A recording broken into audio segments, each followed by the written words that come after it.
So good day everyone. Today we will be discussing about effective use of PowerPoint presentation.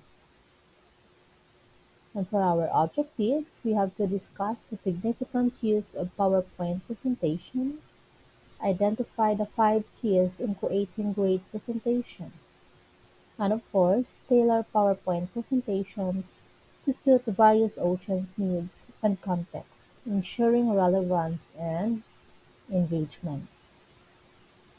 So a PowerPoint presentation can help students grasp complex concepts and remember key points by organizing visually appealing and easy to understand information.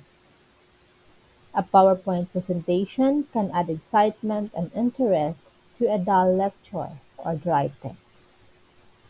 Visual representations of information activate the right hemisphere of the brain, which allows viewers to interpret, expound, and engage with what they are seeing. So why are effective presentations important? PowerPoint can put your audience to sleep. So if you read your slides, include too much text or too many graphics, and don't proofread, make each slide different. Here are the 5 keys to create great presentations. First, choose a theme. Second, be consistent. Third, color is important. Fourth, less is more, and white space is your ally. Choose a theme, gives a professional feel, can provide structure.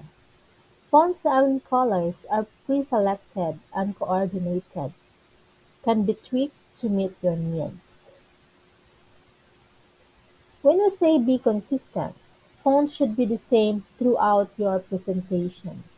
The color, the size, and of course the placement. Be consistent when it comes to punctuation. Differences can be distracting. Slide transitions should be complementary. A different transition for each slide can be distracting. Color is important. The mood for presentation and the legibility. Say for instance, for the color representation, use the school or company colors when it is appropriate. Legibility make sure that your text color doesn't interfere with your background color. Contrasting colors can help. So if the background is dark, light text should be used. And when the background is light, you should use the dark text. Be consistent. Font should be These are examples of the font colors.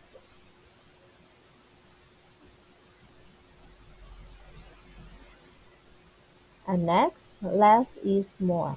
Don't fill up every square inch of your slide. Watch out for the distracting slide or text effects. Too many can overwhelm. So here is an example. As you can see on the left side, it is more appealing than the second one.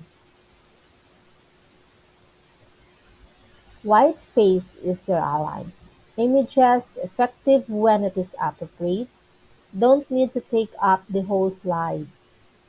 So only two per page or two photos per pages or per slide. And the text keep it brief. So here is an example of that one, wherein white space is your ally. A good PowerPoint slideshow complements your presentation by highlighting your key messages, providing structures, and illustrating important details. While it is not difficult to create a good PowerPoint presentation, it is very easy to create a bad one. Bad PowerPoint presentation may have one or more of the following characteristics: too much specialized detail, too many slides, too many colors, unnecessary images or effects, small text or unreadable figures or unclear slide order. A good PowerPoint presentation complements your presentation by highlighting your key messages. So first is you are going to plan at the big picture. So plan your audience and then the purpose. Plan your talk first and then plan your PowerPoint to accompany your argument and evidence. For the audience, who is your audience and what do they know about the material? What do you want them to learn? Consider your overall argument and evidence that you want to present. And then for the purpose, define the goals, topics, and appropriate depth and scope of information. Next, we have creating slides. Less is more. The classic PowerPoint error is to write sentences on a slide and read them, rather than treating slide as a script for your presentation. Let the content on your slide support your messages. Remember, less is more. Next, keep it simple and clear. The text, where possible, include a heading for each slide. Use bulleted points and avoid long sentences. It often suggested that you have to include no more than 6 lines per slide or 6 words per line. Font size should be 30 to 48 point for the titles and 24 to 28 for text, and avoid all capital letters. And of course, proofread carefully for your spelling and grammar. When it comes to figure and images, ensure images are clear and relevant. Labels all figures and tables. Put units beside numbers on graphs and charts. So the general design principles embrace empty spaces, use and vertical, horizontal guide markers to consistently align elements.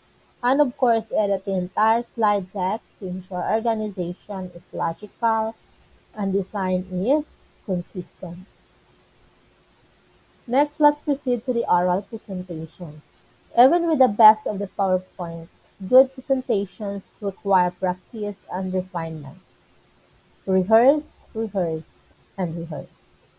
Listen for your awkward and or unclear wording and make edits as needed.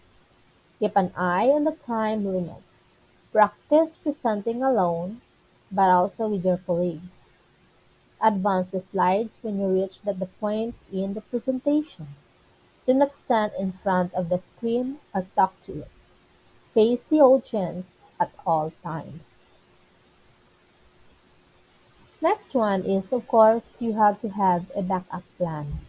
Remember that the PowerPoint may look great, but technical failures do happen.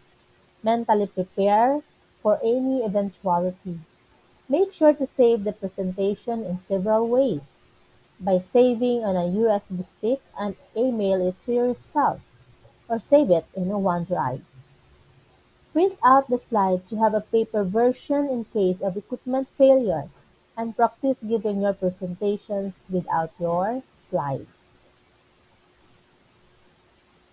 And before I end, let me review this message from Albert Einstein. Logic will take you from A to B. Imagination will take you everywhere. Thank you so much.